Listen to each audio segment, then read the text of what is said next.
नमस्कार दोस्तों, आप सभी का स्वागत है। आज हम फिर से 10th क्लास के कुछ क्वेश्चन पढ़ेंगे। तो देखिए, मनुष्य में वृक्क एक तंत्र का भाग है, यानी किडनी किसके कौन से तंत्र के अंदर आती है? तो पोषण, श्वसन, परिवहन, उत्सर्जन। तो हमारी जो किडनी है वो उत्सर्जन तंत्र का भाग है, यानी कि ऑप्शन 3 करेक्ट आंसर। अगला है स्वपोषी पोषण के लिए आवश्यक है। तो कार्बन डाइऑक्साइड तथा जल, क्लोरोफिल और सूर्य का प्रकाश। तो स्वपोषी पोषण यानी कि हरे पेड़ पौधे कार्बन डाइऑक्साइड, जल, क्लोरोफिल और सूर्य के प्रकाश की उपस्थिति में अपना भोजन बनाते हैं, यानी कि उपरोक्त सभी करेक्ट आंसर। अगला है हमारे जो रुधिर का द्रव भाग क्या कहलाता है, यानी कि रुधिर का जो द्रव भाग क्या कहलाता है, लिक्विड जो है वो क्या कहलाता है? तो प्लाज्मा, कोशिकाएं, आरबीसी, डब्ल्यूबीसी। तो रक्त का जो तरल भाग है वो प्लाज्मा कहलाता है, और प्लाज्मा हमारे ब्लड में कितना होता है? 55% होता है। अगला है पाचन क्रिया पूर्ण होती है। तो हमारी जो पाचन क्रिया कहाँ जाके पूर्ण होती है? अग्नाशय में, बड़ी आंत में, छोटी आंत में, ग्रास नली में। तो पाचन प्रक्रिया छोटी आंत में पूर्ण हो जाती है। अगला है निम्न में से जैव उत्प्रेरक है। तो अम्ल, एंजाइम, लवण और क्षार। तो एंजाइम जो होते हैं जैव उत्प्रेरक होते हैं। तो हमारा जो ऑप्शन 2 करेक्ट आंसर। अगला है आहार नाल का सबसे बड़ा भाग है। तो बृहदांत्र, क्षुद्रांत्र, आमाशय और ग्रसिका। तो आहार नाल का सबसे बड़ा भाग क्या है? क्षुद्रांत यानी कि छोटी आंत। मछली का मुख्य श्वसन अंग है, यानी कि मछली मुख्यतः से किससे श्वसन लेती है? त्वचा द्वारा, फेफड़ों द्वारा, क्लोम द्वारा और नाक द्वारा। यानी क्लोम यानी कि गिल्स की सहायता से मछली श्वसन करती है, गलफड़ों की सहायता से। अगला है मछली के हृदय में कोष्ठक होते हैं। तो 2 कोष्ठी, 3 कोष्ठी, 4 कोष्ठी, इनमें से कोई नहीं। तो मछली का हृदय 2 कोष्ठी होता है, यानी कि इस तरह से होता है मछली का हृदय, यानी कि एक आलिंद होता है और एक नीले होता है, जबकि मेंढक का 3 कोष्ठी होता है और हमारा हृदय 4 कोष्ठी होता है। अगला है किस वाहिका में वाल्व नहीं पाए जाते? तो दोस्तों शीरा, धमनी, शिरिकाएँ और कोई नहीं। तो जो वाल्व जो होते हैं धमनी में नहीं पाए जाते हैं, जबकि शिराओं में वाल्व पाए जाते हैं। इस तरह से वाल्व होते हैं इनके, ताकि ब्लड एक ही दिशा में बहें। ये वाल्व जो होते हैं ये किस में पाए जाते हैं? शिराओं में पाए जाते हैं, जबकि धमनियों में नहीं पाए जाते। वाल्व यानी कि कपाट।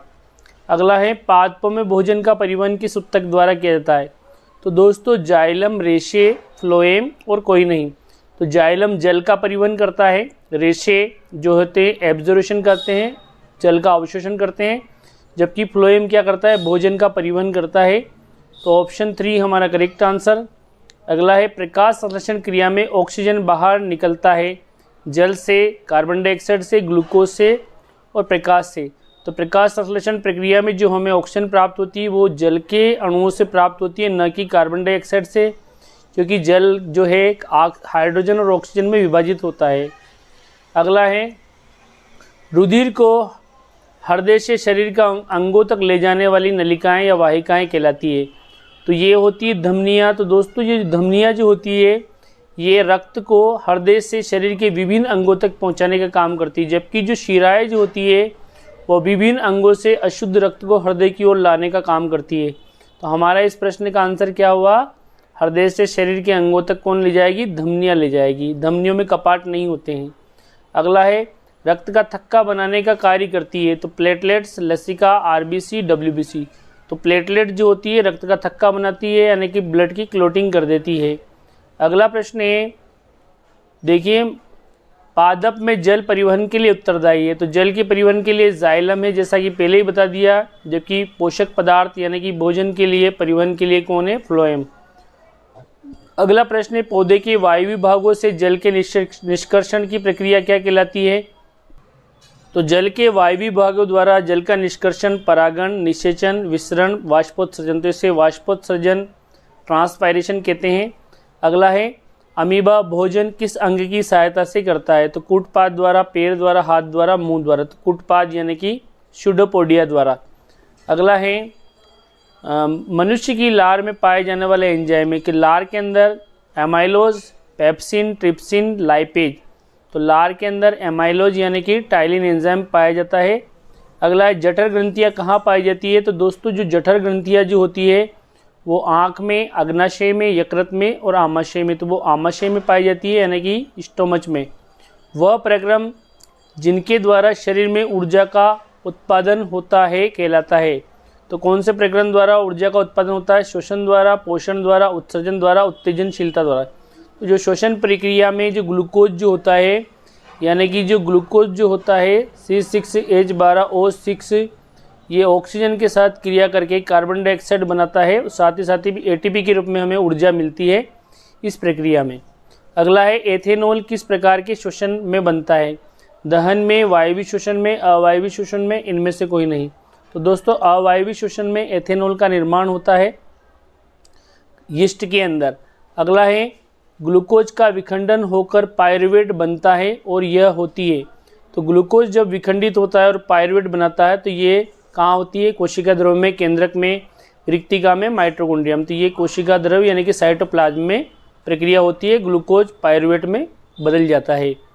अगला है पायरुवेट के विखंडन से CO2 कार्बन डाइऑक्साइड, जल तथा ऊर्जा देते हैं। ये प्रक्रिया कहाँ होती है? कोशिका द्रव्य में, माइटोकॉन्ड्रिया में, हरित लवक में, केंद्रक में। तो ये प्रक्रिया कहाँ होती है? माइटोकॉन्ड्रिया में। यानी कि ग्लूकोज पायरुवेट में कहाँ टूटता है? कोशिका द्रव्य में। जबकि पायरुवेट कार्बन डाइऑक्साइड और जल और एनर्जी में कहाँ टूटता है? माइटोकॉन्ड्रिया में। इसीलिए माइटोकॉन्ड्रिया को कोशिका का क्या कहते हैं? शक्ति ग्रह कहते हैं या पावर हाउस कहते हैं। अगला प्रश्न है अवायवीय शोषण में मुख्य उत्पाद बनता है हाइड्रोक्लोरिक अम्ल, ग्लूकोज, एमिनो अम्ल, एथेनॉल। तो अवायवीय शोषण में एथेनॉल बनता है। एथेनॉल का फॉर्मूला है C2H5 और OH, यानी कि एथेनॉल बनता है अवायवीय शोषण में। अगला प्रश्न है स्वस्थ शरीर का सामान्य रक्तदाब सिस्टोलिक और डायस्टोलिक होता है। तो हमारे स्वस्थ शरीर का जो दाब होता है 80, 120, 140, 60 mmHg, 120, 80 mmHg और 150/90 mmHg। तो हमारा जो सिस्टोलिक दाब होता है 120, जबकि डायस्टोलिक दाब जो होता है वो 80 होता है। तो ऑप्शन 3 हमारा करेक्ट आंसर। अगला प्रश्न है मानव हृदय में कितने कोष्ठक होते हैं? तो मानव का जो हृदय है वो 4 कोष्ठी होता है, जबकि मछली का हृदय 2 कोष्ठी होता है, मेंढक का जो हृदय 3 कोष्ठी होता है। तो मानव हृदय 4 कोष्ठी, यानी कि जो हमारे हृदय में क्या होते हैं? 2 आलिंद होते हैं और 2 नीले होते हैं। अगला प्रश्न है फुफ्फुस के अंदर स्थित वाहिका जो छोटी छोटी नलिकाओं में विभाजित होकर अंतिम सिरे में गुब्बारे जैसी संरचना बनाती है उन्हें कहते हैं श्वसनिकाएं, श्वसनिकाएं, वायु कुपिकाएं, नासा छिद्र। तो उन्हें वायु कुपिकाएं कहते हैं, यानी कि एल्वियोलाई कहते हैं, और यहीं पर गैसों का आदान प्रदान होता है। अगला प्रश्न है फलों और बीजों में किस हार्मोन की सांद्रता अधिक होती है? तो फलों और बीजों में ऑक्सिन, साइटोकाइनिन, एब्सिसिक अम्ल, जिब्रेलिन। तो इसमें साइटोकाइनिन हार्मोन ये जो कि कोशिका विभाजन को प्रेरित करता है। तंत्रिका तंत्र की सूक्ष्म इकाई कहलाती है। तो तंत्रिका तंत्र की संरचनात्मक क्रियात्मक इकाई है तंत्रिकाक्ष, ध्रुमाश्म, न्यूरॉन और कोशिका काय। तो इसे न्यूरॉन कहते हैं, जिसे तंत्रिका कोशिका भी कहते हैं, जो कि तंत्रिका तंत्र की संरचनात्मक क्रियात्मक इकाई हुई। अगला प्रश्न है मानव शरीर का मुख्य समन्वय केंद्र है। तो मानव शरीर का मुख्य समन्वय केंद्र उत्सर्जन, जनन, पाचन और मस्तिष्क। तो मस्तिष्क हमारे कोऑर्डिनेशन का काम करता है। अगला है मस्तिष्क के किस भाग से में सुनने, सूंघने, देखने, सोचने व भूख और प्यास के केंद्र होते हैं? तो दोस्तों जो अग्र मस्तिष्क जो होता है, मध्य मस्तिष्क, पश्चिम मस्तिष्क, मेरुरज्जु। तो अग्र मस्तिष्क के अंदर भूख प्यास कंट्रोल करने के और भूख प्यास केंद्र यानी कि हाइपोथैलेमस भूख प्यास को कंट्रोल करता है, यानी कि अग्र मस्तिष्क हमारा करेक्ट आंसर, जो कि हाइपोथैलेमस का भाग है। अगला है प्रतिवर्ती क्रिया कंट्रोल की जाती है, यानी कि नियंत्रित की जाती है मस्तिष्क द्वारा, मेरुरज्जु द्वारा, हार्मोन द्वारा, इनमें से कोई नहीं। तो ये मेरुरज्जु यानी कि स्पाइनल कॉर्ड हमारा मेरुरज्जु करता है प्रतिवर्ती क्रिया।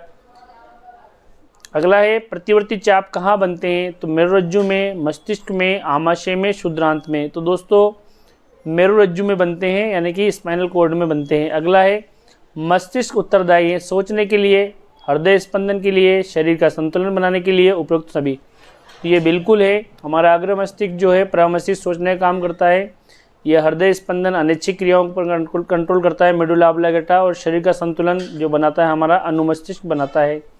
अगला है दो तंत्रिका कोशिका न्यूरॉन के मध्य खाली स्थान को क्या कहते हैं? तो इसे द्रुमिका, सिनेप्स, एक्सोन और आवेश। तो इसे सिनेप्स कहते हैं, दो तंत्रिकाओं के मध्य खाली स्थान। तने की पर्व संधियों की लंबाई में वृद्धि हेतु उत्तरदायी हार्मोन है। तो पर्व संधियों की लंबाई में ऑक्सिन, एब्सिसिक अम्ल, जिब्रेलिन और साइटोकाइनिन। तो जिब्रेलिन जो हार्मोन है वो पर्व संधियों की लंबाई में वृद्धि हेतु उत्तरदायी है। अगला प्रश्न है दोस्तों, अंतःस्रावी यानी एंडोक्राइन ग्लैंड्स द्वारा स्रावित रासायनिक पदार्थ कहलाते हैं एंजाइम, हार्मोन, प्रोटीन, वसा। तो इन्हें हार्मोन कहते हैं। हार्मोन जो होते हैं एंडोक्राइन ग्लैंड द्वारा रिलीज किए जाते हैं और ये अंतःस्रावी ग्रंथियाँ हार्मोन छोड़ती है। हार्मोन रासायनिक पदार्थ होते हैं जो इनके द्वारा यानी कि अंतःस्रावी ग्रंथियों द्वारा छोड़े जाते हैं। अगला है शरीर की प्रधान यानी कि मास्टर ग्रंथि कहलाती है तो दोस्तों पीयूष ग्रंथि, हाइपोथैलेमस, थायराइड और अंडाशय। तो शरीर की जो पीयूष ग्रंथि है वो मास्टर ग्रंथि कहलाती है, जबकि हाइपोथैलेमस को मास्टर ऑफ मास्टर ग्लैंड्स कहते हैं। नर जनन हार्मोन है टेस्टोस्टेरोन, इंसुलिन, थायरोक्सिन और वृद्धि हार्मोन। तो टेस्टोस्टेरोन है नर गौण लैंगिक लक्षण के लिए जिम्मेदार है। तो टेस्टोस्टेरोन जो वृषण द्वारा स्रावित होता है ये नर गौण लैंगिक लक्षण के लिए तो नर जनन हार्मोन का उदाहरण है।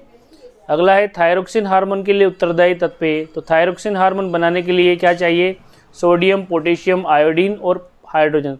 तो इसके लिए आयोडीन चाहिए। आयोडीन युक्त नमक हमें लेना चाहिए ताकि प्रॉपर थायरोक्सिन हार्मोन बनता रहे, क्योंकि ये हमारी थायराइड ग्रंथि थायरोक्सिन हार्मोन बनाती है जिसमें आयोडीन का इस्तेमाल किया जाता है।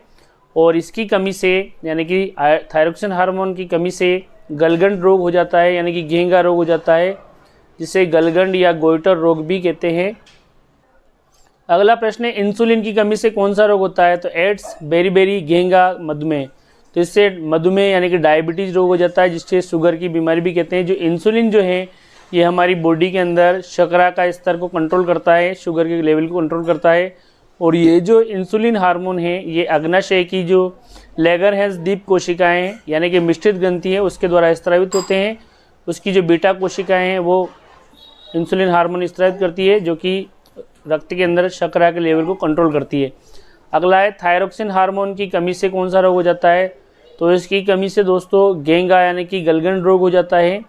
तो इसके लिए हमें आयोडीन युक्त नमक का सेवन करना चाहिए। पादप वृद्धि संदमक हार्मोन क्या है? एब्सिसिक अम्ल है। अगला है क्वेश्चन अपना, पुनरुद्भवन द्वारा जनन किस में होता है यानी रीजनरेशन? हाइड्रा में, प्लेनेरिया में, अमीबा में, प्लाज्मोडियम में। तो पुनरुद्भवन सबसे ज़्यादा प्लेनेरिया में होता है। अगला है हाइड्रा में जनन किस विधि के द्वारा होता है? तो हाइड्रा में जो दोस्तों जनन होता है बहुविखंडन द्वारा, पुनरुद्भवन द्वारा, मुकुलन द्वारा, कायिक प्रवर्धन। तो मुकुलन विधि यानी कि बर्डिंग मेथड द्वारा हाइड्रा में जनन होता है।